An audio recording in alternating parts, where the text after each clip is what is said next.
پہلا رشتہ جو اللہ تعالیٰ نے اس کائنات میں قائم کیا وہ آدم اور حوا، میاں بیوی کا پہلا رشتہ میاں بیوی کا ہے، اور جنت میں بھی رشتہ میاں بیوی کا ہی رہے گا۔ ہر آدمی اپنی بیوی کے ساتھ، ہر بیوی اپنے خامد کے ساتھ پوری جنت میں الگ الگ رہیں گے۔ اور ابتدائے رشتہ انسانیت ہوئی ہے خامد اور بیوی کے ساتھ۔ آدم علیہ السلام کو پہلے پیدا کیا، ایک پیغام دیا کہ کائنات کا نظام مرد کے گرد گھومے گا، عورت کے گرد نہیں۔ مرد الرجال قوامون علی النساء کا مطلب ہے کہ کائناتی نظام اللہ نے مردوں کے سپرد کیا ہے، اس کو چلائیں، یہ چل، عورت اس کی معاون بنے گی، مددگار بنے گی۔ اس لیے آدم علیہ السلام کو پہلے وجود بخشا، ان کا پتلا بنایا، وہ پڑا رہا، وہ خشک ہو گیا، پھر اس میں روح ڈالی، پھر ان کو کپڑے پہنائے، پھر ان کو جنت میں ڈالا۔ اللہ نے اسی طرح حوا کا پتلا بھی بنا دینا تھا، ساتھ ہی ایک گارے کی ڈھیری بنا دیتے تو حوا کا پتلا بھی۔ اب خیال فرمائیں کہ اللہ نے عورت کو پہلے دن سے بے پرد نہیں رکھا، پہلے دن سے بے پرد نہیں رکھا۔ اللہ تعالیٰ کے ایک ڈھیری ساتھ حوا کی بناتے تو وہ کیا مسئلہ تھا، فرشتے ہی ہیں اور تو کوئی ہے نہیں، اور اللہ تعالیٰ ایک ڈھیری بنا کے چل بھائی آدم بن کے بن گئے، چل بھائی ہن حوا بھی بنا دے، وہ بھی بن جاندی، دونوں ہی پڑے ہوتے نہیں، ایسا نہیں کیا ہے۔ حوا کی ڈھیری نہیں بنائی، حوا کے پتلے کو بے پرد نہیں رکھا، آدم کو سلایا، آنکھ کھلی تو پہلو میں حوا کو بٹھایا ہوا تھا، پورے لباس، پوری زیب و زینت کے ساتھ۔ تو آدم علیہ السلام کہنے لگے یہ کون ہے؟ کہ یہ تیری بیوی ہے، تیری زندگی کی ساتھی۔ اور عجب بات، جنت جیسی نعمت کے باوجود آدم علیہ السلام جنت میں اداس رہتے تھے۔ ماں جی آئی تو تاں بیدا دل لگا، نہیں تو جنت میں بھی اداس رہتے تھے۔ تو اللہ تعالیٰ نے نکاح پڑھایا، تو اللہ تعالیٰ نے کہا آدم بیگم کا مہر ادا کرو۔ تو یہ مہر پہلے دن سے ہے۔ مہر کیا چیز ہے؟ کسی کی بیٹی کی قیمت نہیں، وہ جو مالدار گھرانے کی بچی ہو یا کسی جھوپڑے کی بچی ہو، مہر کسی کی بیٹی کی قیمت نہیں ہوتا۔ تھوڑا رکھو یا ساری دنیا سونا بنا کے مہر بنا دو، ایک بال کی بھی قیمت نہیں۔ مہر ایک علامت ہے، ایک علامت ہے کہ آج کے بعد اس لڑکی کا خرچہ یہ لڑکا اٹھائے گا، جب تک وہ زندہ اور یہ نکاح قائم ہے، یہ خرچہ خامد قوامون علی النساء، گھر کا نظام مرد چلائے گا، عورت گھر میں بیٹھے گی، نسل کو تیار کرے گی، تربیت کرے گی، ایک خوبصورت نسل اگلی نسل کو دے کے دنیا سے جائے گی۔ بہت بڑی جاب ہے ہماری عورت کی۔ تو اللہ نے کہا مہر ادا کرو۔ کہا جی کیا ادا کروں؟ تو کتنا سونا چاندی تھا؟ تو اللہ تعالیٰ کہتا دا من سونا انہوں چاہ کے دے۔ تو میرے رب نے کہا آدم تیری نسل میں میرے محبوب آنے والے ہیں، ان پر ایک دفعہ درود پڑھ دے، یہ تیری بیگم کا مہر۔ ابھی آپ کا تو تذکرہ ہی کوئی نہیں ہے، سوائے اللہ کے کسی کو نہیں پتا کہ میں کس کو بھیجنے والا ہوں اور کیا کرنے والا ہوں ان کے لیے، لیکن آدم علیہ السلام کو اشارہ کر دیا کہ تیری نسل میں میرا محبوب آئے گا، تو اس پہ ایک دفعہ درود پڑھ بھائی، یہ تیری بیگم کا مہر ہے۔ یہ انسانیت کا پہلا رشتہ ہے۔ والدین کے حقوق کے لیے چند آیات، اولاد کے حقوق کے لیے چند آیات، بہن بھائیوں کے حقوق کے لیے چند آیات ہیں، خامند بیوی کے لیے سینکڑوں آیات۔ پوری سورت اتری ہے، سورہ طلاق، پوری سورت، سورہ نساء، سورہ طلاق، سورہ مائدہ میں، سورہ بقرہ میں، سورہ آل عمران میں اللہ نے سینکڑوں آیات اتاری کہ یہ رشتہ باقی رہے، کیونکہ اس میں کمزوری ہے۔ اہمیت کے باوجود اس میں ایک کمزوری ہے کہ ایک بول پہ ٹوٹ جاتا ہے، باقی رشتہ ٹوٹتا نہیں۔ میں اپنی ماں کا فرما بردار ہوں یا نافرمان ہوں، ماں بیٹے کا رشتہ نہیں ٹوٹتا۔ باپ کا باغی ہوں یا باپ کا خدمت گزار ہوں، یہ رشتہ نہیں ٹوٹتا۔ بھائی سے لڑا ہوا ہوں یا صلح ہے، یہ رشتہ نہیں ٹوٹتا۔ لیکن خامد اور بیوی کا رشتہ ایک بول پہ ٹوٹ جاتا۔ میرے نبی نے فرمایا علی طلاق سے بچنا، جب طلاق دی جاتی ہے تو اللہ کا عرش کانپ اٹھتا ہے، اللہ کا عرش کانپ اٹھتا ہے۔ جب بیجا طلاق دی جاتی ضرورت کے تحت تو طلاق رکھی گئی، لیکن جیسے آج کل کی طلاقیں ہو رہی تو اللہ کا عرش کانپ اٹھتا۔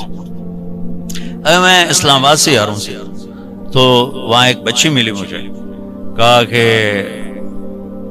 مجھے طلاق ہو گئی کہ سسرال والوں کا تیرے ابے گڈی تا دیتی کو نہیں، چل واپس، اور خود وہ ڈاکٹر جی طلاق ہو گیا۔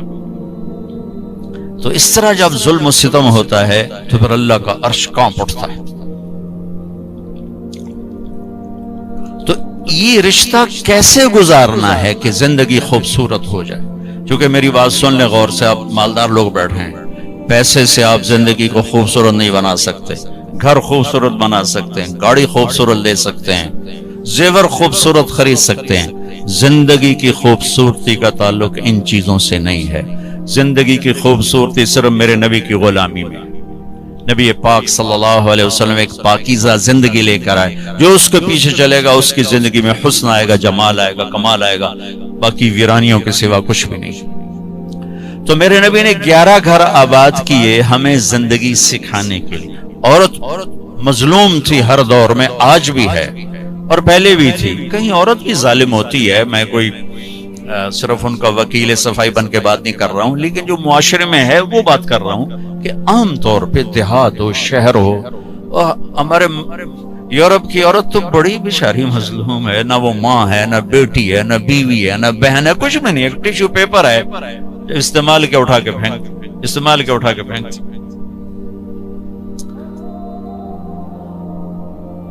تو میرے نبی نے بھی اس کو ہائی لائٹ کیا۔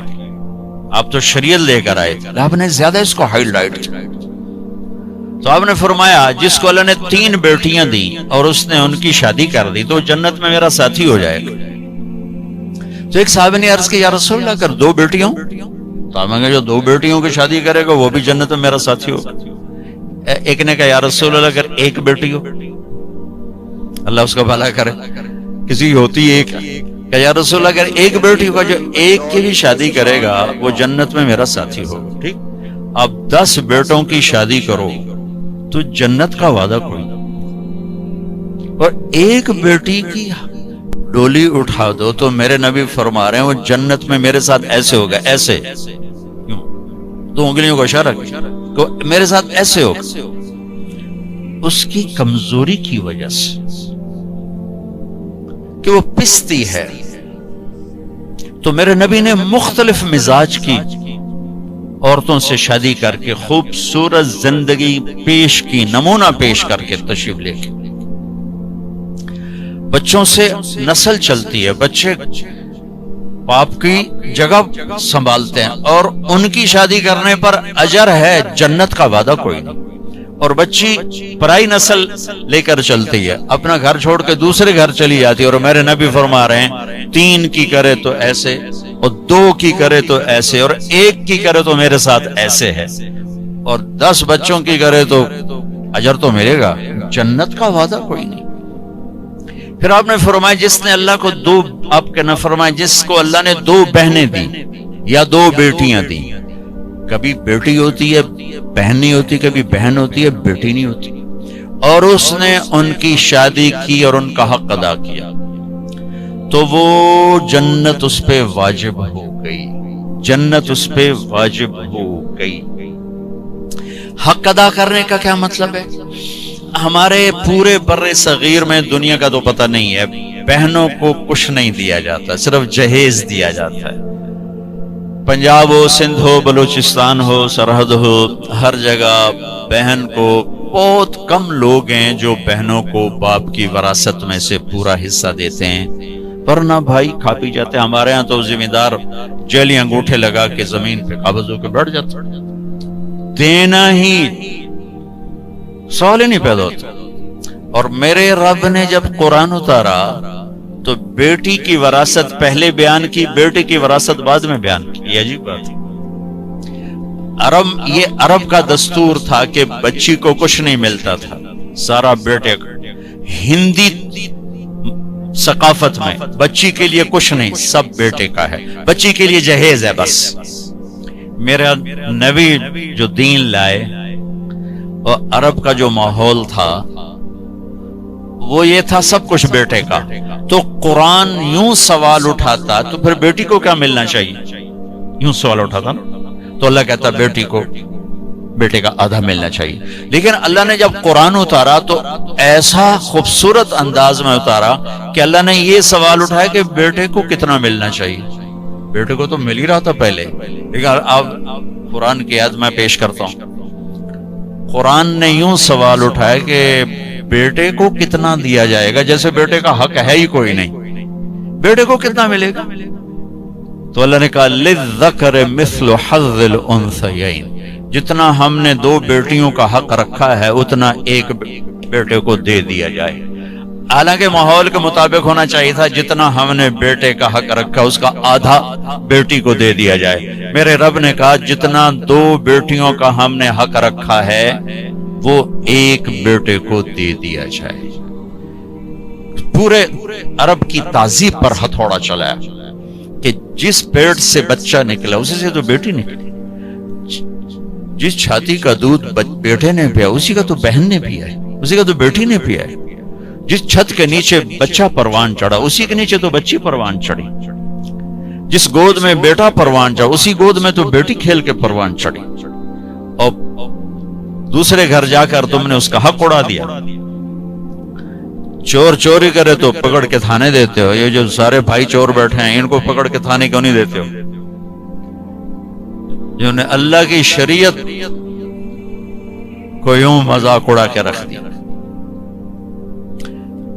میں رائمنڈ جب پڑھتا تھا تو میں اپنے استاد صاحب جن سے میں نے قرآن کی تفسیر پڑھی ان کے لیے شہد کی بوتل لے کر 10 روپے کی شہد کی بوتل اپنے باغ سے میں نے اتروایا.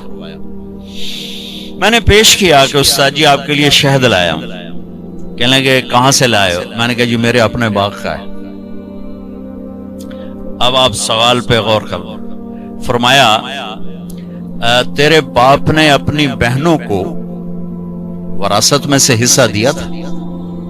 تیرے باپ نے اپنی بہنوں کو تمہارے دادا کی وراثت میں سے حصہ دیا تھا؟ میں نے کہا جی اللہ کا بڑا شکر ہے میرے باپ کی بہن ہی کوئی نہیں تھی. جے ہوندی تا کدی نہ دیندے. کون دیندا؟ جے ہوندی تا کدی نہ دیندے. میں نے کہا جی شکر ہے 2 ہی بھائی تھے انہی کی ساری زمین ہے وراثت ہے، میرے ابے کی بہن ہی کوئی. اچھا تو تیرے دادا نے اپنی بہنوں کو حصہ دیا تھا؟ میں کہ میں جمعیا ہی کوئی نہ ہوں، میرے کو کی پوچھی جانتے ہو دادے دیتا ہے کہ نہیں دیتا. اتنی ریسرچ کے بعد ایک 10 روپے کی شہد کی بوتل مجھ سے قبول فرمائی.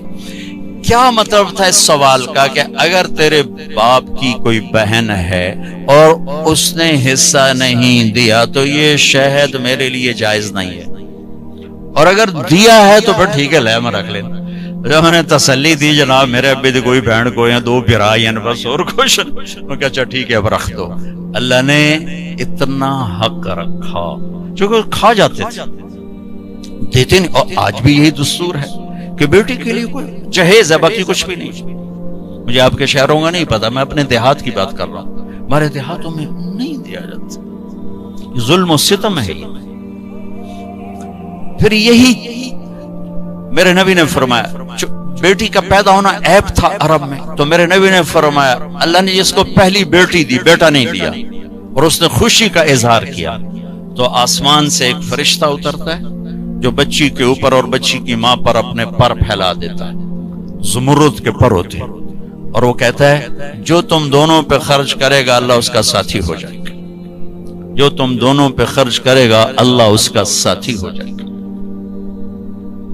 یہی جب بیوی بنتی ہے پرائے گھر جاتی ہے تو میرے نبی نے فرمایا اس کائنات کی مختصر سی زندگی ہے اور یہ مختصر سا ساز و سامان ہے، اور اس کائنات کی سب سے اعلیٰ ترین چیز وہ نیک بیوی ہے. اس کائنات کی سب سے اعلیٰ چیز نیک بیوی ہے. اور آپ نے فرمایا خیرکم خیرکم لأہلہ، اعلیٰ درجے کا مسلمان وہ ہے جو بیوی سے حسن سلوک کرتا ہے.